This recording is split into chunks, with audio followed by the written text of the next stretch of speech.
I picked up a pet sitting job through a girl I barely knew. Her name was Erin.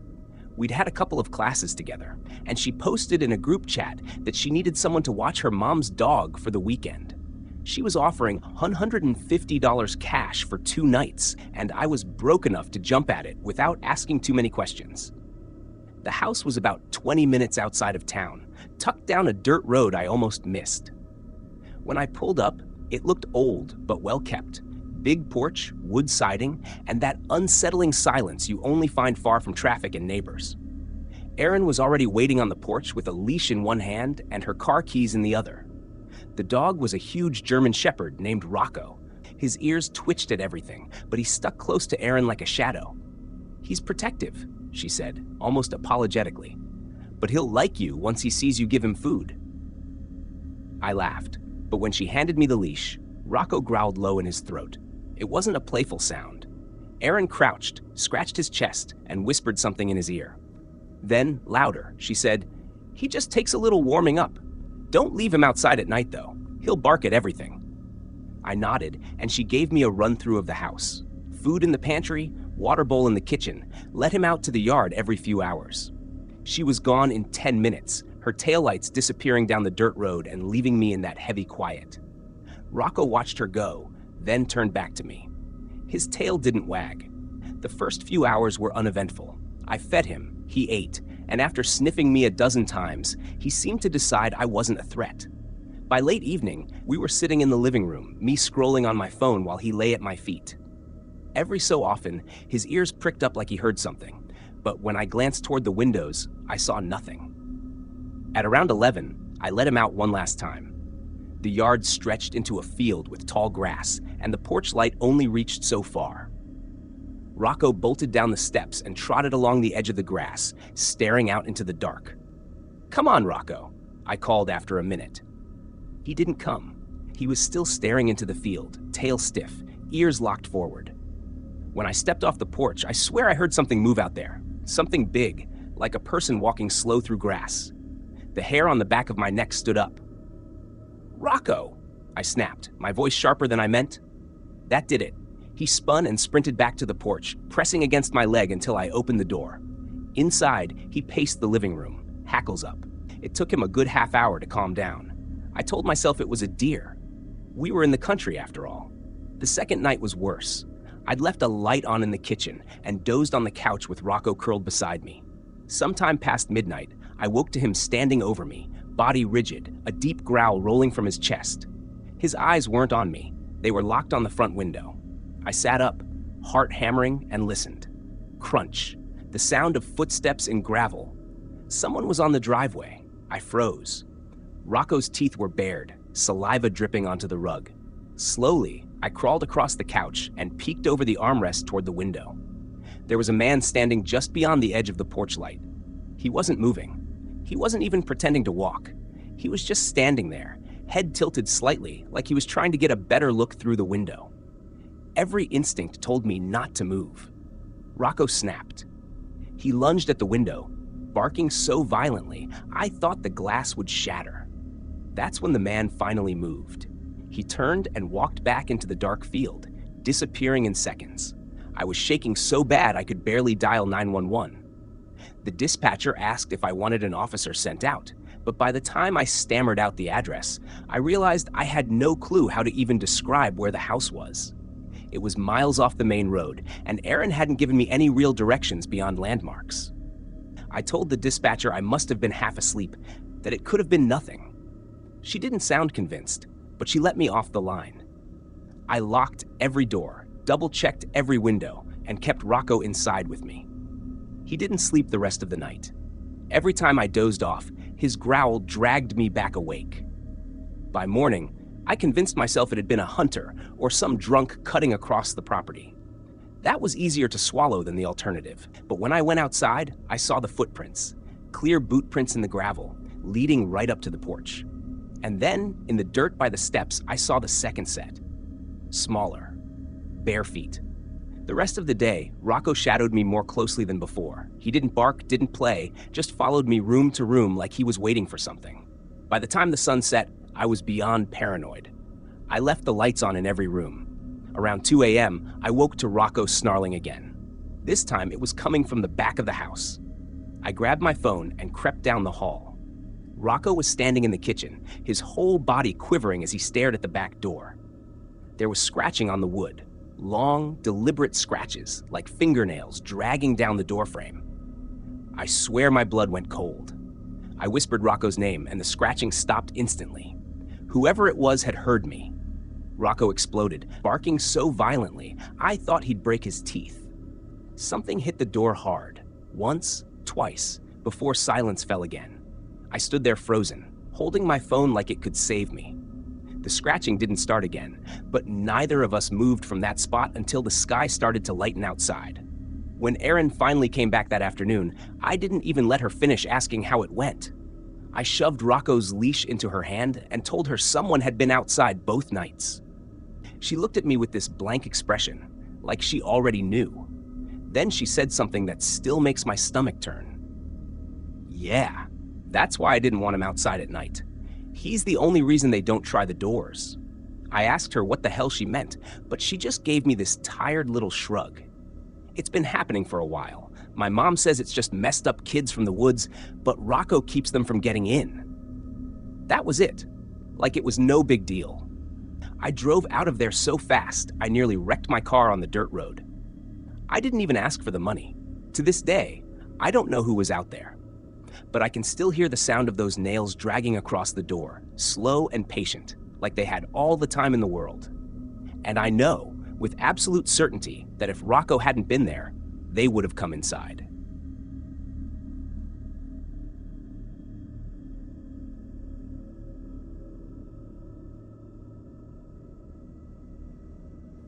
When I agreed to pet sit for the Lanes, I thought I was doing the easiest weekend job imaginable. Watch their 2 cats, water the plants, collect the mail. That's all they told me. The Lanes were family friends of my mom's, an older couple I'd only met once at a barbecue. They lived about 30 minutes outside town in a house that was too big for just the 2 of them. One of those places with a long driveway and trees pressed up on all sides like a curtain. My mom vouched for them, said they were sweet people, and when they offered me $250 for 3 days, I couldn't say no. The house was nice too. Huge windows, lots of natural light, the kind of place that feels like a vacation rental. The cats were named Willow and Fig. Willow was gray and skittish. Fig was black with a white nose and a tendency to follow me around like a dog. They were friendly enough, though I noticed right away how much they stared at the windows. Not just glanced, stared. Friday night was uneventful. I fed the cats, watched Netflix on the couch, and texted my boyfriend until I dozed off. I'd been told not to let the cats out under any circumstances. Fine by me. I wasn't about to chase them through the woods. It was around 2 a.m. when I woke to the sound of Fig yowling. Not meowing, not crying, yowling, loud and raw, like he'd been stepped on. My heart jumped into my throat. I flicked on a light and found him crouched at the sliding glass door in the kitchen, his body pressed flat to the floor, pupils blown wide. He wasn't looking at me. He was looking outside. The porch light barely reached the yard, but in the spill of light I could see the grass shifting like something had just stepped out of view. I told myself it was a raccoon or a deer. I told myself Fig was just being territorial. Still, when I went to bed, I locked the sliding door and shut the curtains tight. The next morning, I found the screen door off its track, not like it had fallen, like it had been forced. The cats wouldn't go near the kitchen. Both of them sat at the end of the hallway, ears twitching, staring at the glass door like they expected something to come through. That was when I started to feel uneasy. Around noon, I heard a knock on the front door. I wasn't expecting anyone, but I figured maybe it was a neighbor. I opened it a crack. A man stood there, mid-30s, clean-shaven, wearing a plain gray hoodie. "Sorry to bother you," he said with this tight little smile. "I was just wondering if the Lanes were home." I explained they were out of town. "Ah, right." He scratched the back of his neck, glanced past me into the house. "You must be the sitter then." Something about the way he said it made me stiffen. "Yeah." He nodded slowly, then said, "Well, if you need anything, I'm just down the road." He didn't give me a name, didn't say which house was his. He just turned and walked back down the driveway, no car in sight, disappearing into the trees like he'd stepped off the edge of the world. The rest of the day, I couldn't shake the feeling of being watched. The cats got more restless as the sun went down. Willow hissed at the living room window. Fig stalked from one side of the house to the other like he was following something's movements. Every time I looked, I saw nothing, but their eyes tracked the darkness with eerie precision. That night, I triple-checked every lock. I left lights on in every room. Still, I woke up again to the sound of scratching. This time, it wasn't the cats. The noise came from the sliding door in the kitchen. Long, dragging scratches, the kind that make your teeth ache just hearing them. I grabbed the flashlight from the counter and forced myself to look. The glass was smeared with dirt, and in the center, pressed against the glass, was a handprint. I don't mean a smudge or something faint. I mean a clear handprint, fingers spread wide, palms streaked like someone had pushed their whole weight against the glass. I bolted. I grabbed both cats, ran down the hall, and locked myself in the guest bedroom. I didn't sleep at all. By morning, the handprint was gone. Not smudged, gone, like the glass had been cleaned. I called the Lanes. Mrs. Lane answered, cheerful as ever. I tried to keep my voice calm, but I told her what happened about the man and the handprint. She got quiet for a moment, then said, "Oh, don't worry about that. Sometimes we get people wandering the property. Just keep the doors locked."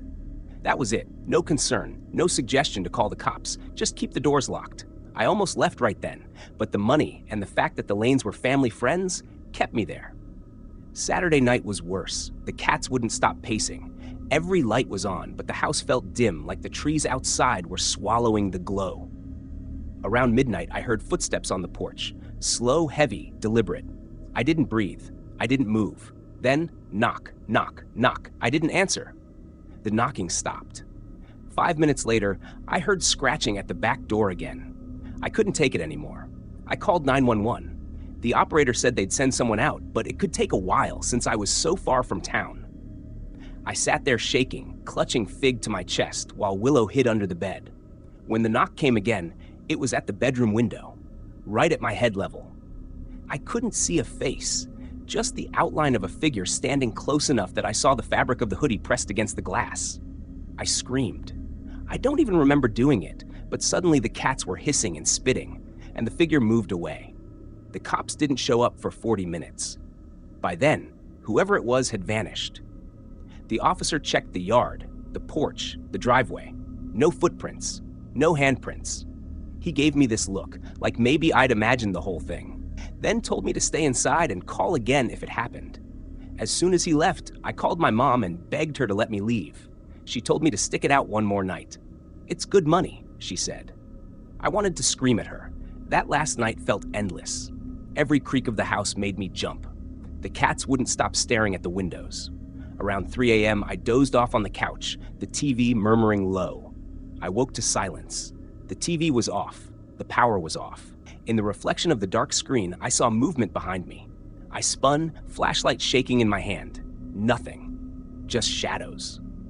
Then came the sound of a door slowly opening. The cats went berserk. Willow bolted under the couch. Fig arched his back and hissed, eyes locked on the hall. I raised the flashlight, and that's when I saw him. Standing at the end of the hall, the man in the hoodie. He didn't move. He didn't speak. He just stood there, his face lost in shadow, watching me. I don't remember dropping the flashlight, but the next thing I knew, I was running with both cats clutched to my chest, sprinting out the front door barefoot, down the driveway, screaming. I didn't stop until a passing car slowed and called out to me. I was hysterical, babbling about someone in the house. They drove me to the gas station down the road, and the police met me there. When they searched the house, they found the back door unlocked. Not broken, not forced, just unlocked. The Lanes swore it was locked when they left. I know I never touched it. I never went back. I told my mom I'd rather starve than pet sit again. The Lanes never mentioned it after. They paid me the full $250 in an envelope left at my mom's. But every so often when I'm walking alone at night, I get that same cold feeling I had in their hallway. The sense of someone standing just a few feet away, waiting, watching. And I wonder if whoever it was followed me home.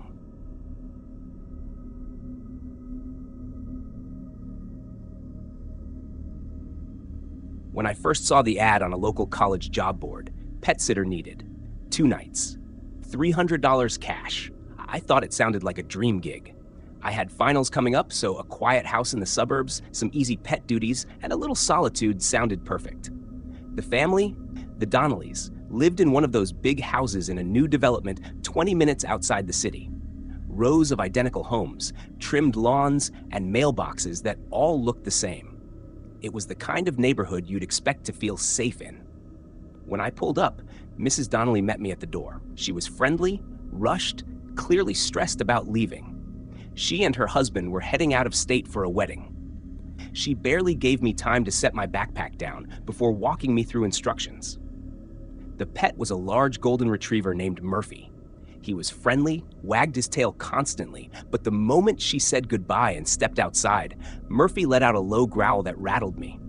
It wasn't at me. He was staring at the front window, ears stiff. Mrs. Donnelly laughed it off. He does that sometimes. Just nerves. He'll settle down with you. Then she told me the one rule. Don't let Murphy into the basement. I almost asked why, but she was already out the door. It seemed like such a weird rule. The basement door was right off the kitchen, plain white like the others. But Murphy avoided it completely, walking wide arcs around it like it gave off heat. Friday night went smooth enough. I fed Murphy, watched some TV, and got cozy on the couch. The only odd thing was the scratching. It started around midnight. I thought it was Murphy at first, but he was sleeping on the rug by the couch. The sound came from the basement door. Soft, slow scratching, like long nails dragging against wood. I froze. It went on for maybe 10 seconds, then stopped. I told myself it had to be the house settling, or maybe mice in the walls. But Murphy didn't act like it was mice. He raised his head, ears forward, a low growl vibrating out of his chest until the sound stopped. Then he lay back down, like nothing happened. I didn't sleep much that night. The next morning, the scratching was gone. The day felt normal again. I walked Murphy around the block, fed him breakfast, and tried to shake off the nerves. But when I came back inside, I noticed something new. The basement door was cracked open. Just an inch, but I knew I hadn't touched it. I shut it quickly, telling myself Mrs. Donnelly must not have closed it tight before she left. Murphy wouldn't go near it. He sat at the far side of the kitchen, eyes locked on the crack until I latched it. That night, things escalated. It started with Murphy barking. Not a casual bark, full-blown, frantic, snarling barks that shook the walls. I bolted upright on the couch, heart racing. He was in the kitchen, teeth bared at the basement door. The scratching was back. Louder this time. Faster. Something was behind that door. I crept closer, every hair on my arms standing up. The scratching stopped the second I stepped into the kitchen. Silence pressed down, heavy and thick. Then, bang. The door rattled hard, like something slammed against it from the inside. Murphy lunged, barking so violently I thought he'd hurt himself. I grabbed his collar and yanked him back, shaking, not taking my eyes off the door. After a few seconds, it stopped. I didn't sleep at all that night. The next morning, I called Mrs. Donnelly. I tried to sound calm, but my voice cracked as I told her about the noises. She was silent for a long time before she finally said, "I should have warned you more clearly. Don't open that door, no matter what you hear." I asked her what was down there. Her answer made my blood run cold. "It's not what, it's who." I pressed her, but she just repeated the same words. "Don't open the door. Keep Murphy close. We'll be home tomorrow night." The rest of the day dragged. Murphy never left my side, glued to me like he was protecting me from something. Every creak of the house made me jump. That night, the scratching didn't just come back. It moved. It started at the basement door, then shifted along the walls, like whatever it was climbing through the spaces behind them, scratching above the ceiling, behind the cabinets, under the floor. Murphy was hysterical, running from room to room, barking himself hoarse. Then I heard it. A voice. Faint, muffled, but clear enough. "Please, let me out." I froze. My skin went cold. It was a man's voice. "Help me," it said again, softer this time, like a whisper pressed right against the wood. I stumbled back, shaking my head. "No, no, no." Murphy snapped at the door, snarling so loud it drowned out everything else. The voice didn't stop. It begged. It cried. At one point, it said my name. I never told the Donnellys my name. I locked myself in the upstairs bedroom, Murphy at my side. The scratching followed us. Up the stairs, across the ceiling, to the door. At 3 a.m., the knob turned. I swear to God, I watched it twist back and forth, slow and deliberate. Murphy lost his mind, throwing himself at the door so hard it rattled the frame. I held the knob with both hands, sobbing, while the unseen thing twisted from the other side. It went on for hours. Then, just before dawn, silence. When I woke to sunlight, the house was still. Murphy slept at the foot of the bed, exhausted. I crept downstairs. The basement door stood wide open. Inside, the steps descended into pure darkness. I didn't go down. I packed my bag, called my mom, and told her to pick me up right then. I didn't wait for the Donnellys to come back. Later that evening, Mrs. Donnelly texted me. "Thanks for everything. Murphy looks happy. Hope the weekend wasn't too stressful." I never responded. I still dream about that voice, the way it said my name, like it had been waiting. And I keep thinking about what Mrs. Donnelly said. Not what. Who. Which means there was, or still is, someone locked in that basement, and they're still alive.